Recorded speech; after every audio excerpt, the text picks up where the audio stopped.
Another pile of bodies and still nothing to show for it. It felt like I was detaching, that maybe this was revenge for something else, something buried deep in the past. I kept moving toward the signs of life, rubbing them out as I went along. It was time to choose, a nasty fall or a bullet to the head. I didn't want to tell the guy there were 45 other bodies in the cemetery that weren't receiving their Christian rites. I knew this was all my fault, and there was only one way I dealt with guilt. Maybe I wanted to die there, amongst the empty bottles and my slept-in clothes. When you write your life into a tragedy, events don't always follow suit. My judgment was lousy, but my hand was steady. Giovanna, charity worker and socialite. Work with the poor and play with the rich. You try to live in two worlds. Eventually you're gonna get your life ripped apart. First day off the sauce and somehow I'd still ended up in the gutter. I hadn't seen it coming, but that was no surprise. It's hard to keep your eye on the ball through the bottom of a glass. When you find yourself in hell, dance with the devil. I didn't have a fancy green light on my gun, just the stubborn desire to stop those thugs from having their way. I hadn't wanted to live so bad in years. Gunfire over Hoboken. Felt strange to be at the center of it again. The target, that is. Like an old comedian hearing one last round of applause. I'd been shot more times than I could remember.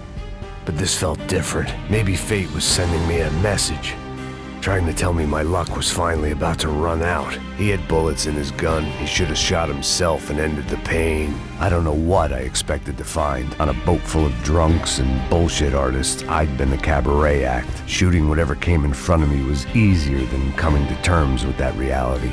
I was at the top of this house of cards. Now was the time to play my ace. There it was, the soundtrack to my life. And for a few seconds, came harmony. The people of Sao Paulo lived and died this game.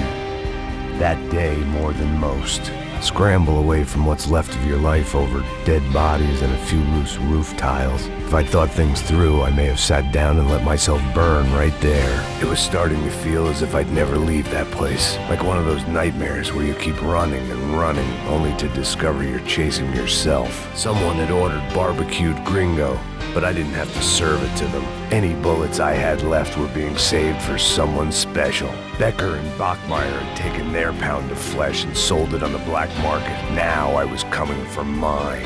Another dark, rainy night. Another police station. Another futile crusade for amends. Time moves forward, and nothing changes. My luck was running true to form.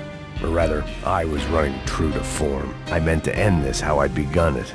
Heavily medicated. Boy, were they throwing numbers at this problem. But then, I'd chosen to be here. I wanted this. Was it redemption? Not really. It was pathetic desperation, and not much else. Judgment with a smile. You can't beat it. Who was I trying to kid? I was behind the pace a decade ago, and the past 10 years hadn't been kind. And I'd left head first out of the back door with a foot up my ass. The girls were gone. And so was I. Like so many times before, I'd found myself alone, locked on a course of destruction. It was at my worst when I was at my best. I couldn't feel my arm anymore. I couldn't feel much of anything, which was the way I liked it.